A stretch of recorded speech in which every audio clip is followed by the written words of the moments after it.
Oke. Ya, Eh, Hola sobat produktif semua, selamat datang di Zoom kelas IC Club. Tentunya masih bersama dengan saya Ian Jaya Pangestu dan juga Bang ya, Lutfi ya. Bang Lutfi hari ini yang seorang retail saham, sama-sama di retail saham eh, yang sekarang masih menjadi retail saham ya. Namun mungkin di 2000 mungkin maybe 2040-an lah ataupun 2050 kita udah bukan uh, investor retailer lagi ya. Kita bukan investor retailer saham lagi ya, tapi kita sudah benar menjadi investor gitu ya.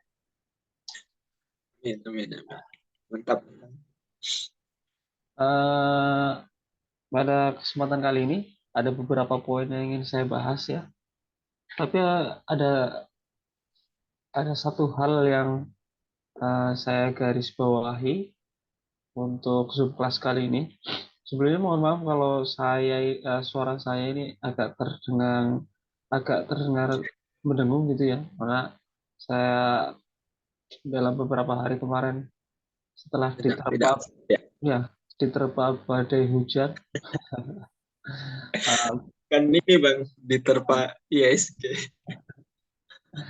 diterpa IHSG turun, alhamdulillah tidak tumbang, saham-sahamnya tidak tumbang, tapi malah orangnya yang tumbang. Betul, Bang. Sahamnya sangat kuat ternyata, uh, sangat kuat di pucuk-pucuk kedamaian, malah orangnya yang tumbang. Ah, Tapi ada beberapa poin juga yang saya garis bawahi bahwasanya alhamdulillah sesuai dengan analisa kita semua ya, pergerakan IHSG itu sesuai dengan eh, analisa kita, kemudian juga pergerakan sahamnya juga masih sesuai dengan analisa, sentimennya juga seperti apa yang sudah kita bicarakan di Zoom Plus yang lalu begitu. Seperti hanya yang kita lihat nih di layar kalian, yang sudah bisa kalian lihat di layar kalian, ada nikel. Nah, dalam 11 kemarin kan sudah disebutkan, oh sudah jelas kemungkinan mulai banyak orang-orang yang menanam sahamnya atau menanamkan uangnya, sebagian uangnya di saham-saham nikel. Karena saham nikel sudah mulai terlihat, dan ini website ini tuh bukan bisa diakses bukan hanya di kita ya. Ini banyak sekali yang bisa mengakses. Artinya eh, tapi hanya orang-orang tertentu saja yang memang benar-benar mau lihat secara mendetail eh, harga nikel secara global. Tapi ini website bisa diakses oleh semua orang. Artinya apa? Banyak orang juga yang mengetahui. Jadi masih sangat sesuai dengan analisa kita bahwasanya saham-saham nikel juga akan uh, mulai banyak yang masuk, kemudian mulai banyak yang juga yang melambung, namun bukan menjadi uh, kalau kalian berminat apa kalau kalian ber apa mempunyai keinginan ketika kalian beli saham nikel sekarang tiba-tiba nanti sebulan lagi jadi untung 100% seperti halnya ini sangat mustahil ya. Karena seperti yang sudah kita bicarakan lalu, ya nikel memang naik. Artinya apa? Artinya potensial sekali di eh, di sektor nikel ini, pertambangan nikel ini sangat potensial sekali untuk kita pegang jangka menengah menuju jangka panjang. Karena perjalanannya pun masih panjang ya.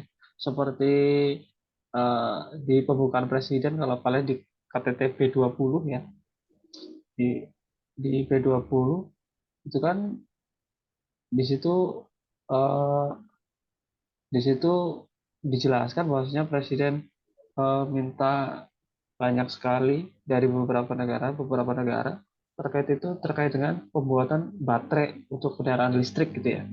Dan kendaraan listrik itu tentunya menjadi menggali potensi-potensi investasi besar di Indonesia itu sendiri. Dan ketika investasi itu muncul di Indonesia, tentunya banyak orang yang berkeinginan untuk memajukan sektor pertambangan di Indonesia. Ketika sektor pertambangan maju, tentunya investor-investornya juga kecipratan begitu ya. Dan sesuai dengan analisa yang sudah kita lakukan kemarin, saham-saham sekarang sudah mulai naik. Kalau kita lihat di bar chartnya ya, Samikat.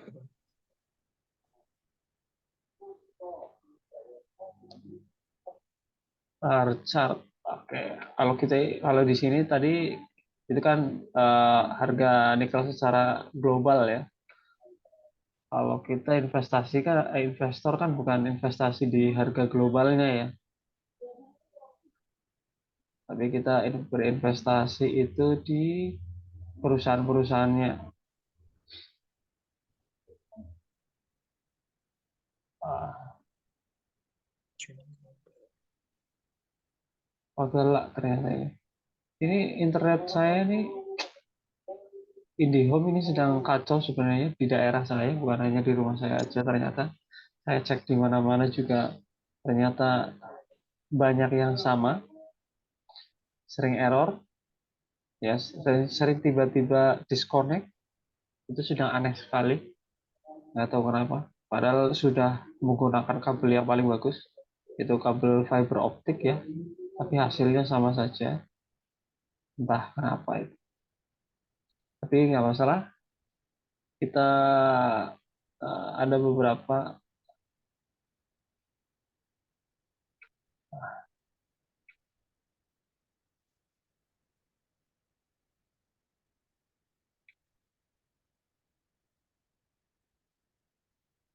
yang masuk sudah.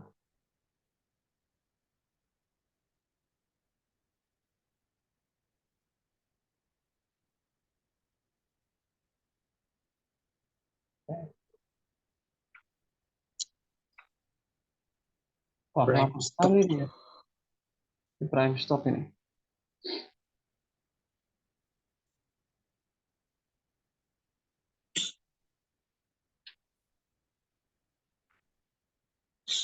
Wah, lama sekali ya. Oke, Oke. ya. Intinya, Ya ah, sahamnya bang. oke ya. Nih, Banyak kita lihat ya, masuk ya. pergerakan hari ini saja ya. Pergerakan hari ini saja ini kan sudah banyak sekali yang mengalami peningkatan ya. Padahal kalau kita bandingkan dengan eh, harga globalnya saja, harga globalnya itu baru naik sedikit sekali ya. Level psikologisnya, ketika kita tarik dari garis, kita tarik nih, ya, harusnya itu harga normalnya itu sebenarnya di angka 30 ribuan nih, di angka sini nih, ya. Garis trennya ini, garis trennya itu harusnya di angka 30 ribuan. Belum sampai 30 ribu saja, ya. Belum sampai 30 ribu, belum sampai 30 ribu. Sahamnya juga sudah mulai bergeliat naik semua. Inco, Inco tanpa disadari di bulan September, kemudian Oktober ini naik naik perlahan tapi pasti loh ya, naik perlahan tapi pasti. Sebenarnya ada banyak sekali eh, saham nikel di sini. Ini merupakan saham nikel yang mungkin apa banyak orang yang mengoleksi. Kalau ada sebenarnya ada lagi, cuma saya kurang begitu yakin dengan perusahaannya. Saya kurang begitu yakin dengan perusahaannya, jadi mungkin kalau ini yang cukup lumayan familiar dan juga banyak orang yang tahu. Karena kalau investasi tentunya kan kita harus tahu, oh perusahaannya mana nih, perusahaannya jelasnya benar-benar menghasilkan atau enggak, baru kita mulai investasi. Jangan investasi hanya karena katanya begitu ya, sangat hindari seperti itu. Karena itu kita adakan Zoom kelas kali ini, ini agar kalian lebih tahu, oh mana nih benar, mana nih saham yang benar-benar ada perusahaannya begitu. Dan ini merupakan saham-sahamnya. Tapi saya tidak klik semua, sebenarnya pergerakannya hampir sama ya, naik semua ya. Saya tidak klik semua karena nanti ini bakalan lama sekali kalau saya klik satu-satu ini. Dan kita akan kehilangan banyak waktu untuk hanya membahas nikel yang sudah naik, sudah jelas naik sesuai dengan analisis kita di Zoom kelas yang lalu. Oke, lalu saya bahas topik selanjutnya. Kemudian untuk pergerakan IHSG sendiri ya, oh ini harusnya tadi udah ini nih, kenapa ini ulang lagi nih?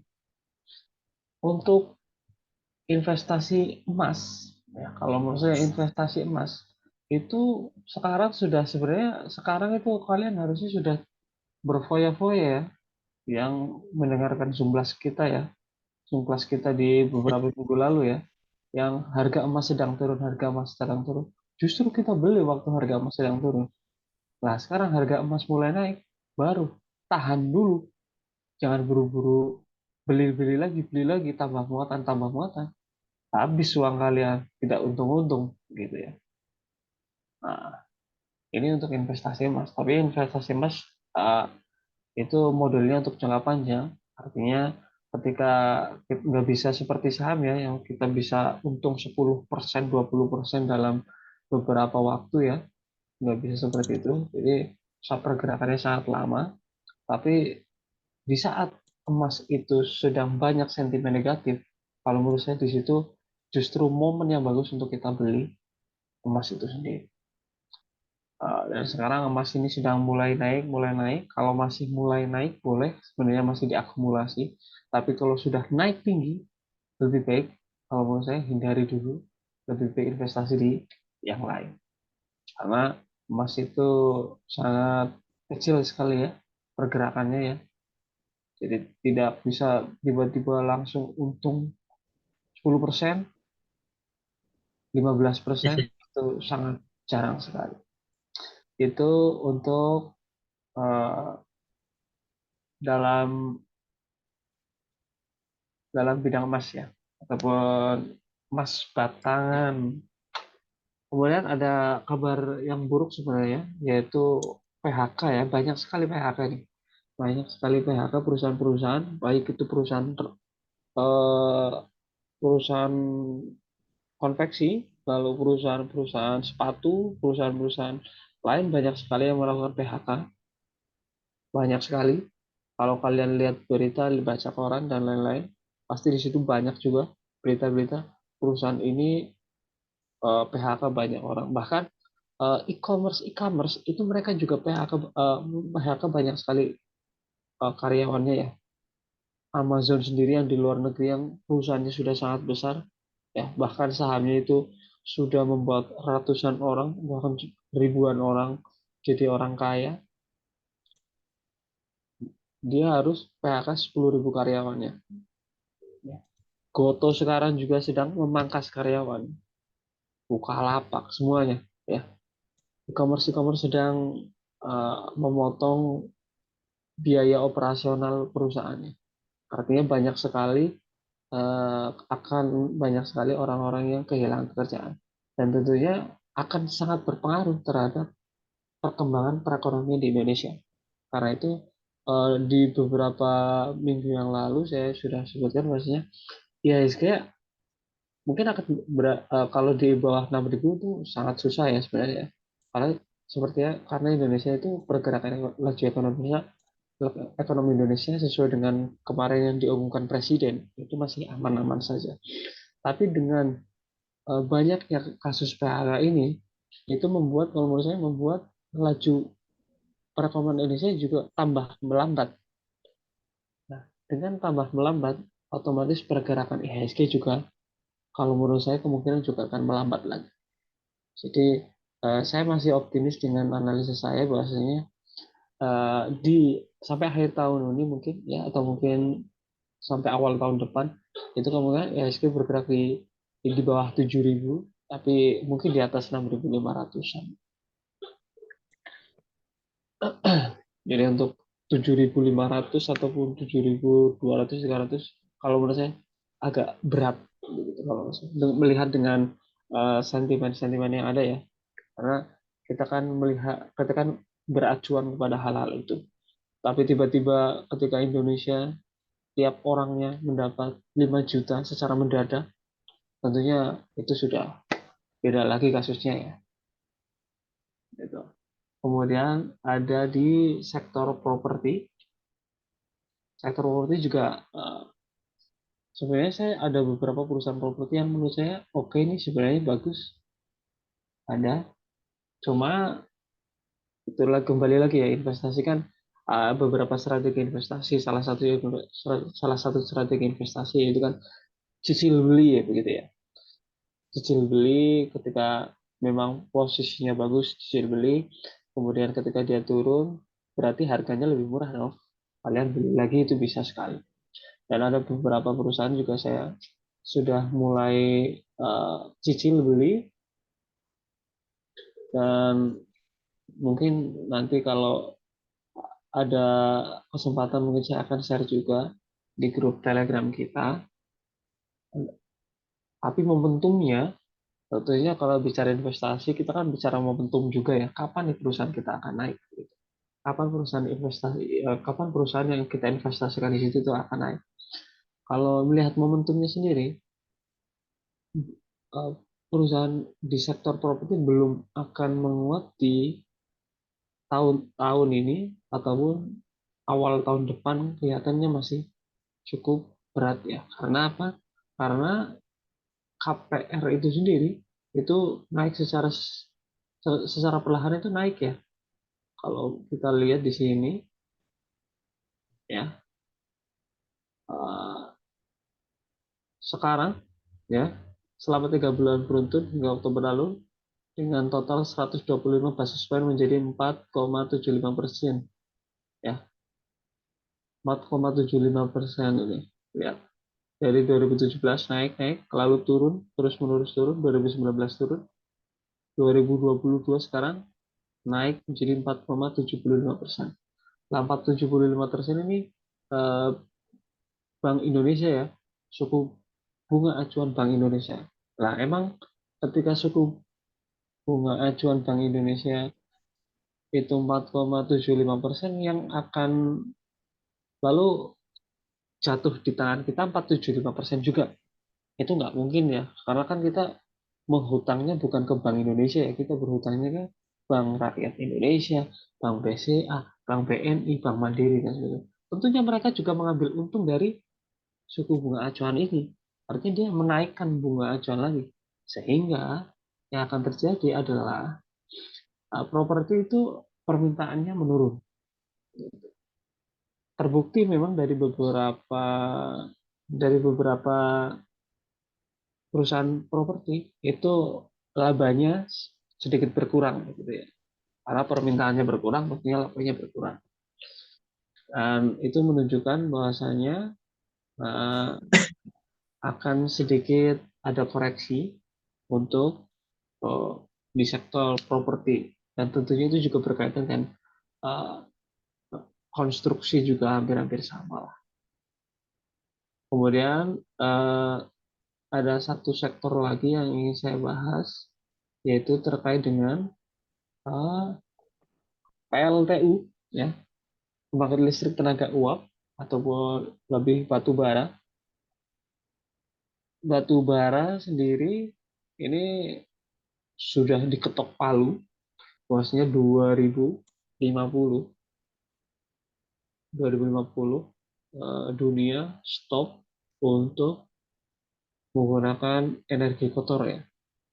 Jadi menggunakan nanti akan jadinya energi baru terbarukan ya, yang kemarin sudah disepakati juga dalam pidato presiden di KTT gitu ya.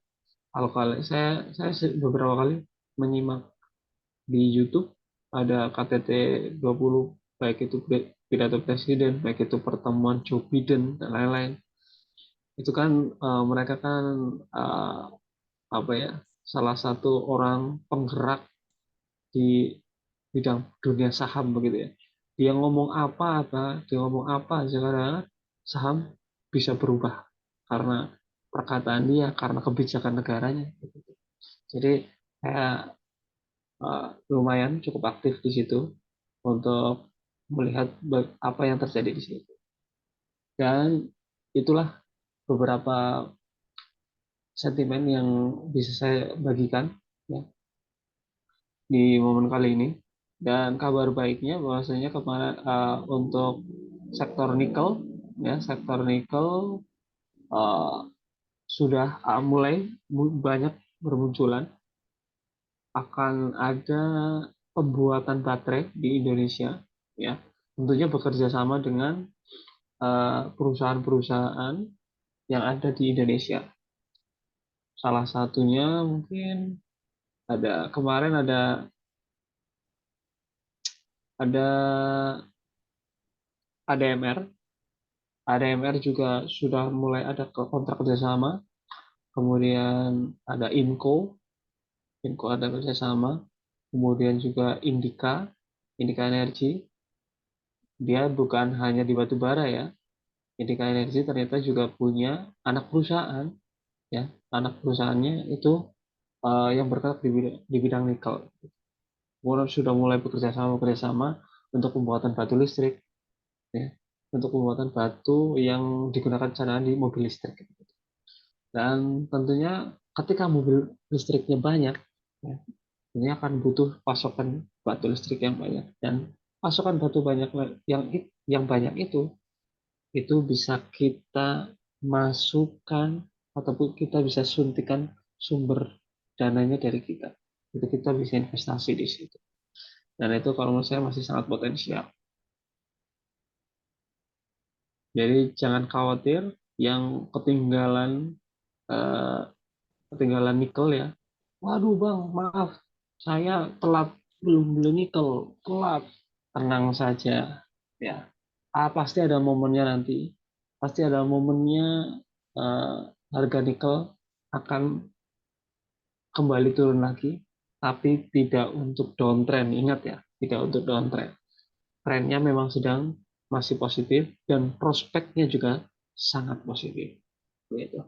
Tapi jangan berharap tiba-tiba saham kalian naik 100% ketika kalian beli seminggu kemudian, sebulan kemudian langsung naik 100%, jangan berharap seperti itu. Buang jauh-jauh. Karena kita investasi untuk jangka panjang ya. Karena kita lihat sekarang di samping kanan, samping kiri kita, ketika kita di jalan raya, apakah sudah banyak mobil listrik? Belum ada. Bahkan mobilnya juga masih sangat mahal.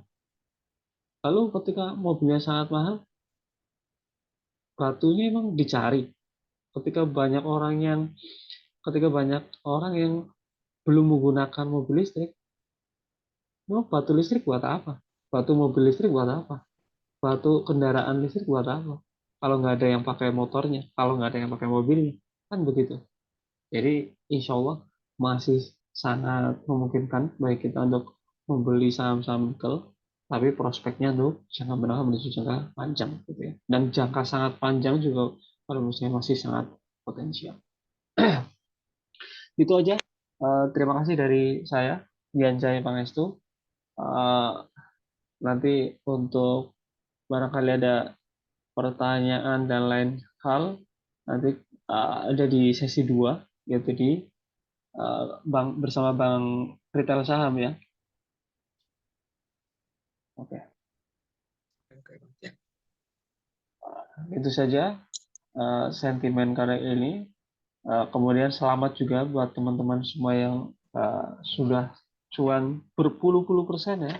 Banyak saham kita yang tiba-tiba melambung ya di saat IHSG tidak kemana-mana, tapi saham kita melambung. Alhamdulillah, tentunya perlu kita syukuri. Dan jangan lupa ada sebagian dari situ ya, dari harta yang sudah kita investasikan itu yang bukan milik kita. Jadi jangan lupa bersedekah. Itu saja. Terima kasih buat semuanya. Jangan lupa untuk stay tune di IC Club grup Telegram. Kemudian juga ada Instagramnya juga, dan juga jangan lewatkan Zoom kelasnya, karena Zoom kelasnya adalah kelas yang paling penting sebenarnya, di mana kalian bisa bertanya, di mana kalian bisa tahu prospek sahamnya kemana, kemudian prospek pergerakan eh, IHSG itu mau kemana, kondisi ekonominya gimana, itu yang sangat berpengaruh. Dan tentunya itu ada di Zoom kelas IC Club. Tapi apabila kalian memang tidak bisa menyempatkan waktu untuk itu, kalian bisa nanti saksikan di channel YouTube kita, yaitu di IC Club Official di YouTube kita. Nanti linknya akan kita share di grup Telegram. Gitu saja. Terima kasih, Bang Ritel Saham. Oke, Oke, kita thank lanjut. you juga, Bang. Ya, kita lanjut di sesi 2 ya. Ya. Oke, terima kasih. Saya Ganjai Pangestu dan Bang Ritel Saham mengucapkan terima kasih. Kita lanjut di part 2. Salam profit berkah berjamaah.